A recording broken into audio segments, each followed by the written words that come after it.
You are listening to WBHM Digital Broadcasting, the best in paranormal talk, only on Paranormal Experience Radio, broadcasting live out of Birmingham, Alabama.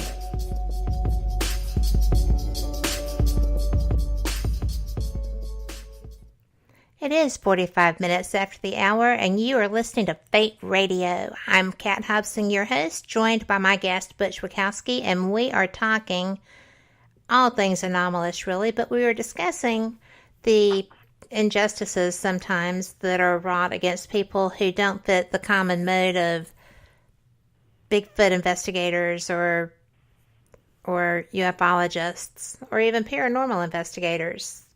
And you were talking about your friend, Butch. Yeah, it's kind of bizarre that people who really don't know you and don't really know what kind of knowledge or how long you've been doing it are so quick to judge you. And I find it, just like I said right during the break there, I've only met one person of color involved in ufology in all my 30 years. One. Really? One. Get out of town. Paranormal, I've met one. I know several of the paranormal. One. And the spiritual paranormal. That's it, one. Why is that?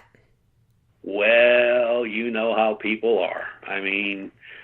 But interest is interest. I mean, you go... That's disgusting. Yeah, it is disgusting. And the minute I get wind of anything like that, you know, I take that person, I don't even take them off the radar. I take them off the planet. I don't even want to be bothered. Look, I'm open to, I don't care, 8 to 80, blind, crippled, or crazy. If they want to come, if they want to learn, if they're good researchers, they put their heart in it, I'm welcoming them. They're more than welcome. But you have some of these folks out there are just so bigoted that it amazes me that, you know, they are and who they are. I mean, some of them who they are will shock you. Yeah, I agree with that. Some of them are pretty big names, and if you know they get comfortable when they're around, you know, somebody who's been doing it a while, like you or me or Frank or anybody else. Right. They get in a comfort zone, and that's when they open their mouth and you really know what they are. And I just turn them off like a hot spigot, man. I don't even bother with them. I could care less. They could drag the body of something up on my front porch and I'd throw them off. Yeah. But I hope in time that, you know, groups will get more involved in bringing the ladies in, you know, bringing in the younger folks. I mean, it just seems like, I don't know what they think they're protecting. You know, it's just like... Well, you know, my paranormal team, you know, SCARE, I investigate with Casper and SCARE, but SCARE is a very diverse group of people. We have people from all walks of life and ethnicities. Mm-hmm. So I think that I'm glad that we do. And that's what it should be. It is what it should be. I mean, I can't imagine that anybody wouldn't do that. And especially in this day and time, people are people. There should not be any of that. And I live in Alabama. You know, I live in Alabama, and we're the most diverse team I know. But, here, no, we don't have everything here is male-dominated with very few exceptions. And I could probably count them all on one hand. It's sad. It's disheartening, but I have always, you know, I just don't care. I mean, like I said, I a lot of times, depending on what the situation is, a woman will pick up stuff that a man just has no clue of what he's even looking at. That can work either way, though, because there are men who are sensitives also, and there are men psychics, although surprisingly few that own up to it, but they really do have intuition at least. Mm-hmm. And some they do. kind That's of hide true. from it. Well, they think it's not masculine enough, not manly enough. they're afraid that their drinking buddies will think that they're lunatics.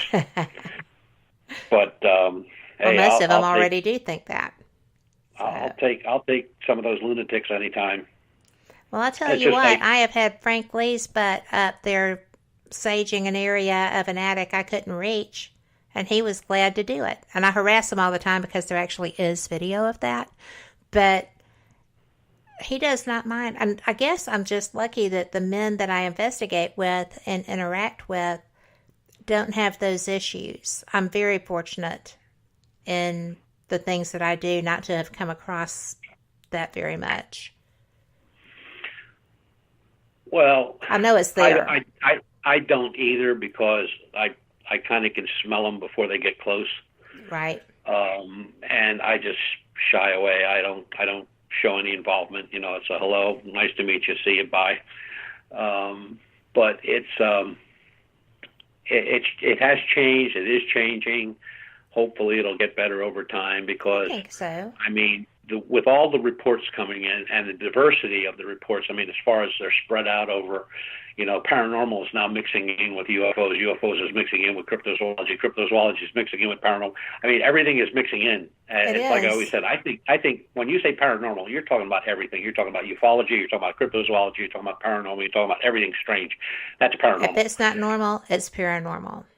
Exactly. And when you mention that to some people, they go like, no, now wait a minute, UFOs are not paranormal. I said, okay, so if you photograph something walking down a hallway in a prison or an old hospital, I said, that's paranormal. Yeah, that's not normal. I said, so if you see a unidentified flying object land on the neighbor's roof, is that normal or not? They go, no, that wouldn't be normal. I went, oh, so that would be paranormal, right? And he went like, well, yeah. So it's a losing battle sometimes. And it's not even worth it. You know what I mean? It's not even worth getting involved talking about, because, people are predispositioned in some things, and you're not going to talk them out of it. You're not going to enlighten them. Well, you're not going to. You can only enlighten those who want to be. Yeah, well, you're not going to make them any smarter. And they can't get much dumber in some cases. But boy, I'll tell you what, right now there is such a group of good researchers and investigators out there all over the country. Mm-hmm. A lot of the older crew has either died off or given it up. Well, I can't tell you how many people I have seen in the last, since summer, who are posting, and usually it's, for the drama side of it, but some have been sincere that, I am retiring from doing this. However, my YouTube channel will be up if you want to, go get some of these videos and stuff. And it's just really wild. I do know that there are misogynists in what I do. And it is usually the old guard. But I get so exasperated when I come across it. And I really try very hard to stay positive and just write it off to, this is a misunderstanding. They don't realize how serious I am when I'm asking to do what they're doing, or at least educate me. And when I've gone to these big conferences, it's been an interesting thing, because most of those people there are women, but it's really sad that you can say, Linda Godfrey, Linda Moulton Howe, Erica Lukes, Chase Klotsky. There's your four. Mm-hmm. And if you go to a conference, it's Linda Moulton Howe. Mm-hmm. It's not going to be anyone else. If like an alien con or something. So, Miss Eisenhower too. But she's on the woo-woo side, as they call it. You got to remember that the old guard needs to stay relevant. I mean, they've done it so long. They were there before YouTube. They were there before the internet. They were there before whatever, and now and I'm going to disavow the internet researchers, because they never leave their seat. But I've talked to longtime researchers, very famous researchers, not only in books but all over the world researchers. They've never seen a UFO. They've never been out in the field to look for a Bigfoot. That's true. But they write books on how to do this and how to do that and how to do this. And I'm going like, how in the hell can you write a book on how to investigate UFOs if you've never seen one? How do you do that? That'd be like me writing a book on brain surgery. I've never done any brain surgery, but I could write you a book on brain surgery. You don't want to be the patient, but that's exactly what they do. And that's a great point. People that write books, and look, I buy a lot of books. My library's, that's why I bought this house, because I get a library and I get a big office out of it. But some of those books, now some go way, way back. And, you read those books and they're not all that different from books that are written, now. Those same claims and investigative techniques and everything from report writing to photography or evidence collection pretty much are the same. Now, of course, the tools have changed, the chemicals used have changed, that kind of stuff. But basically, it's pretty much the same as it was 50, 60 years ago.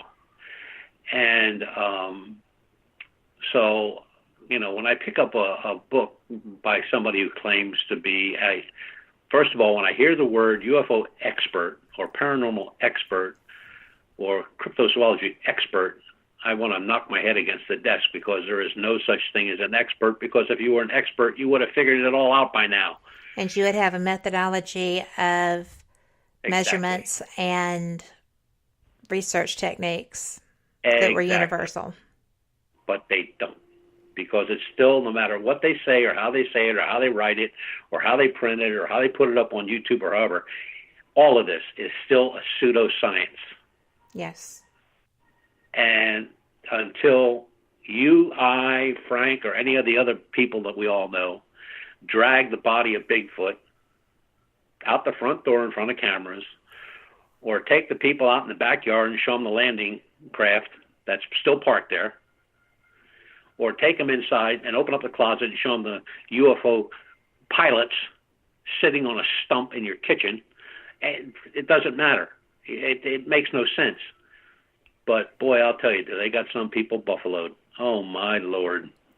Well, yes. I listened to a lecture where a guy had everything about UFOs figured out. I mean, everything figured out. He had it nailed: size, shape, where they came from, a whole 9 yards. And I asked one question. Of course, he doesn't talk to me anymore, but I asked him one question. One question. I said, so, okay, got all your story, got all your stuff here, so where's your evidence? Show me the evidence. I want to see the evidence. Well, I just told you. I said, that's not evidence, that's a story. Show me the evidence. That's a theory.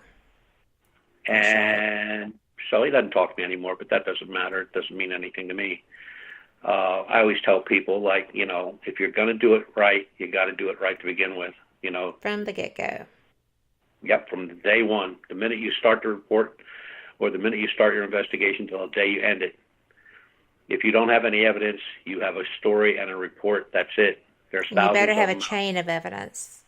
Now, I'm going to have to stop you, because we are going to be at our top of the hour break in about 20 seconds. We're going to start the second hour with 2 questions that I have over in our Spreaker side chat from Bobby. And this is going to be a news break. It's a great time to do a few cartwheels, stretch yourself out, grab a glass of wine, glass of tea, and be sure you come right back. We'll be back in 5 minutes